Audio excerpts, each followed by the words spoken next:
Welcome to today's episode of our fifth Insight on Family Enterprise podcast. In this session, we will dive into one of the most critical topics for families with global aspirations: immigration by family business owners. We will explore the global trends shaping mobility decisions for high net worth and ultra high net worth business families, why India is emerging as a key outbound location, and what these families should keep in mind when they are planning to move. To dive into this today, we are joined by experts from different geographies to make this conversation more insightful and covering a global perspective. So, we have with us today Tiffany Hartle. She's a partner from Deloitte, Australia, with over 15 years of experience advising on global mobility and managing corporate visa programs. Alok Agarwal, partner with Deloitte India, advising on workforce mobility, tax compliance, and immigration matters for over 25 years. Hadi Alawi, leader for Global Employer Services and Family Enterprise, focusing on workforce strategy, nationalization, and supporting family with family office setup and succession planning. So, with this esteemed panel, let me open this conversation to all of you. So, what we are observing is that several families run business family members strategically planning their location in different geographies. So, this question is to all the panelists. So, what global trends are you observing among high net worth and ultra high net worth individuals migrating to other countries? So, may I start with Tiffany first? The traditional underlying drivers for high net worth individuals migrating to other countries tends to be political stability, lifestyle, education, healthcare access, and economic opportunities. However, we're seeing more of a shift towards a strategic financial strategy to safeguard assets, optimize taxes, and future-proof wealth in an unpredictable global environment. Overlaying these factors, individuals also need to consider the migration policy that applies in different countries and how easy it is to access long-term permanent residence options. Thanks, Tiffany. That was insightful. Alok, your thoughts on this, please? So, Divya, migration of such wealthy individuals helps the global economy in many ways. Just like companies and countries are now in the race for attracting talent for new age technologies such as artificial intelligence, we see a similar trend with countries trying to attract talent to invest in their countries, generate additional employment, which also helps in a long term increase in their tax revenues as these businesses grow and thrive in their countries.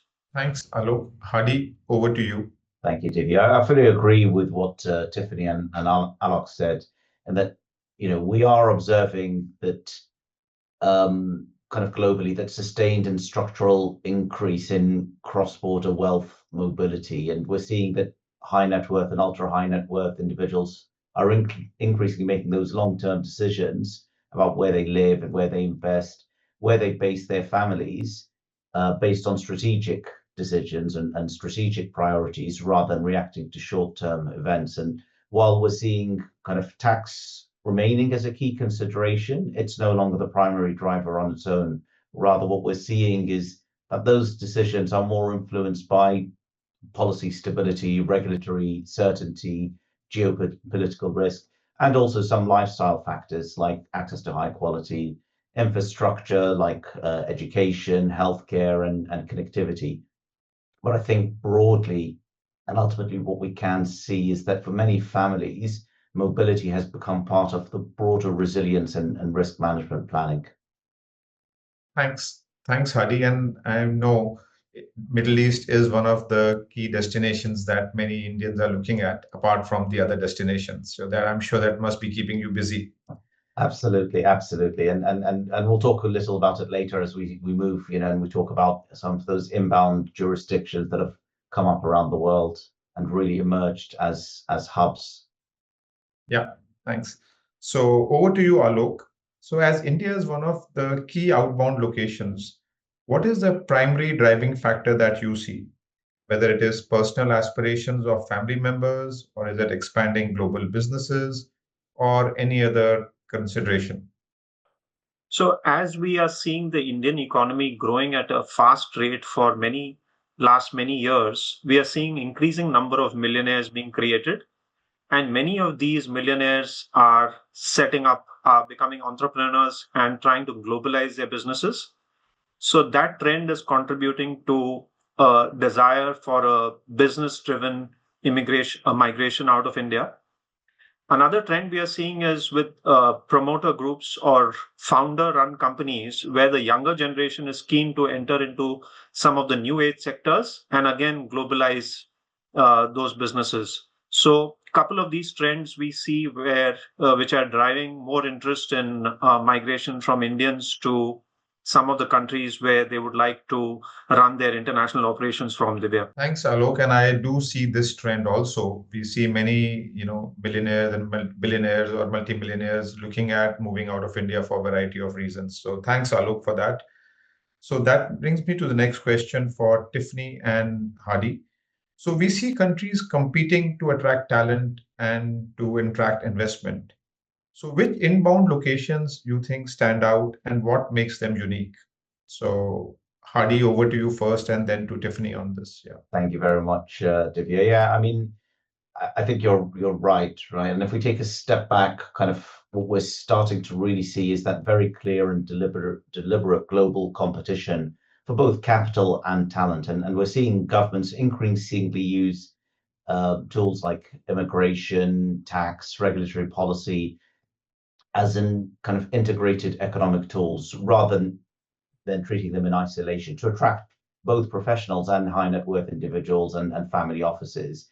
And the UAE is a very strong example of this approach, as we mentioned earlier. It's aligned long-term residency pathways with infrastructure development, with regulatory reform, with economic diversification, with financial centers to host the setup of family offices like the DIFC and the ADGM. And this has made it particularly attractive to family offices as well as entrepreneurs and senior executives seeking both that operational efficiency and infrastructure combined with quality of life. But if we look beyond for example, in Europe and particularly in Southern Europe, we've got countries like Italy and Greece that have been we're starting to see a strong interest from high net worth individuals because these jurisdictions offer, again, a combination of lifestyle appeal, and they've been focused on setting up favorable tax regime. And at the same time, these jurisdictions offer access to the European Union. And while we see investment programs leading to residency or citizenship across the EU becoming more selective and probably more structured, Europe does remain a key component of many globally mobile families' plans. The final one probably to talk about is the US, which continues to be one of the world's most competitive destinations for talent and investment. There have been a lot of kind of policy debates and reforms over the last year or two, particularly around immigration. But at the same time, it offers strong access to capital markets, innovation clusters, and has a very strong institutional depth. And these remain significant pull factors. And despite these kind of changes that we've seen around certain types of visas, we've seen new pathways emerge, like the US Golden Visa.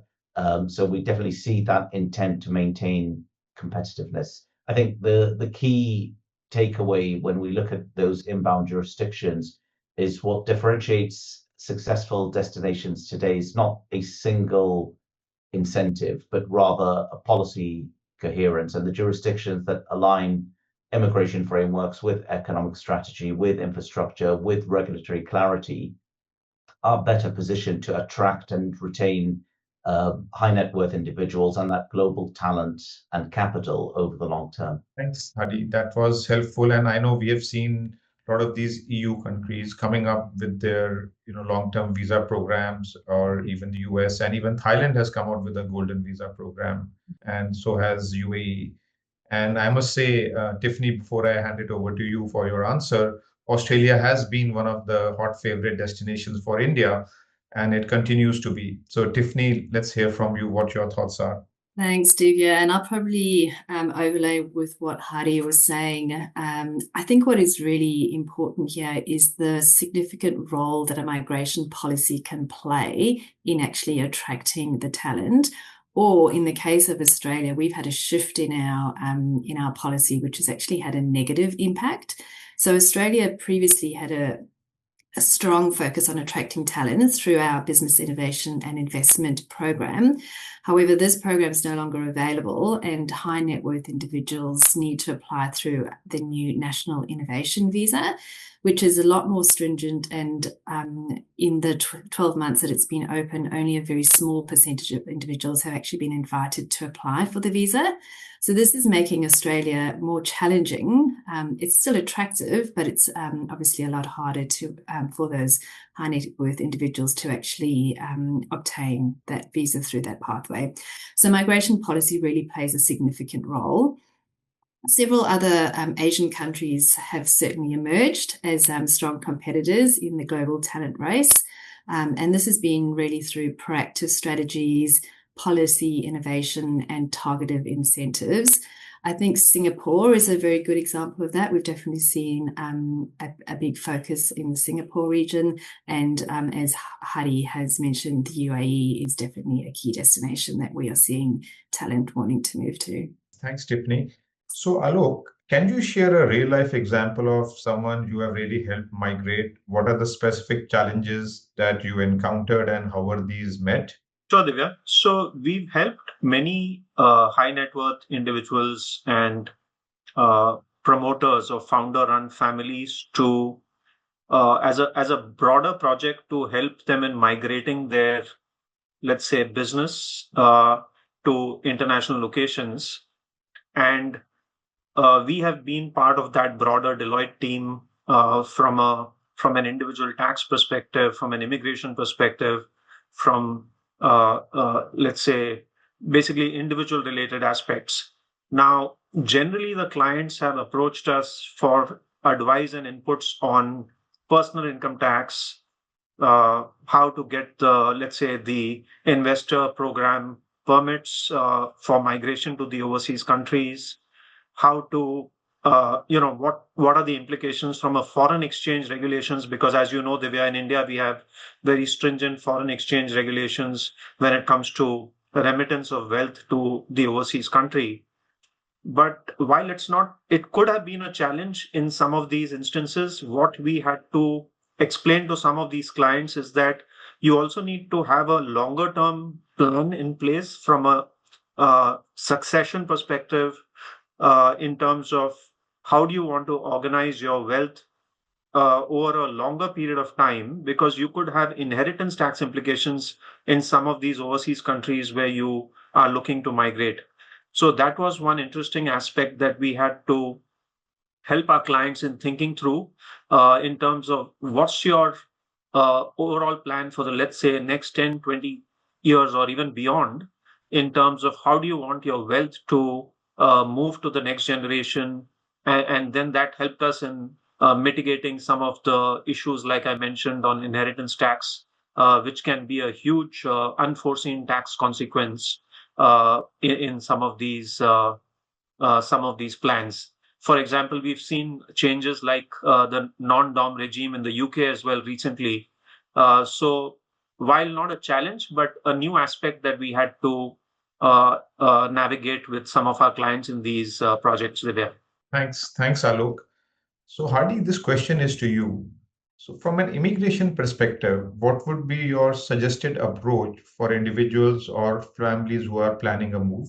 Fantastic. Thank you for that. So I think,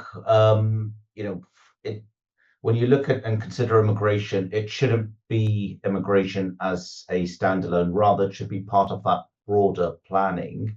So when you look at immigration, you need to consider what are the tax ramifications in terms of both individual tax as well as other tax, so individual tax in the host jurisdiction, but also in the home jurisdiction. In some instances, for example, a US resident may still be taxable in the US even if they relocate. But otherwise, I'd say it's looking at what the different options are, what they offer, and then taking that holistic approach. So I think that's the key focus, right? Never looking at immigration in isolation, but rather looking at it more holistically. Thank you. This question is to Tiffany. Tiffany, are there any specific considerations for family members during migration that people often overlook? Thanks, Divya. Yes, definitely. High net worth family members migrating must carefully consider several factors beyond just the primary applicant's business or professional objectives. Family visa eligibility and sponsorship pathways differ by country, and this affects access to residency or citizenship for spouses, children, dependent relatives, and beyond. So you need to think about the broader family, not just the main applicant.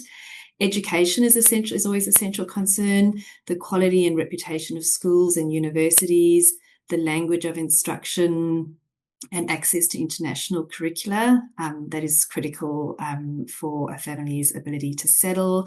Healthcare access, particularly if there are any sort of waiting periods on any pre-existing conditions that can impact a family's well-being and financial planning. And of course, there's lifestyle factors which play a major role, such as the safety, cultural integration, community networks, and support for any accompanying elderly parents or dependents. So these are all critical factors that often individuals overlook when they are considering migrating to a new country. Thanks, Tiffany. And I think that brings us to an end of this podcast. So thank you, Tiffany, Alok, and Hadi, for sharing these valuable insights and for taking out time to join us today.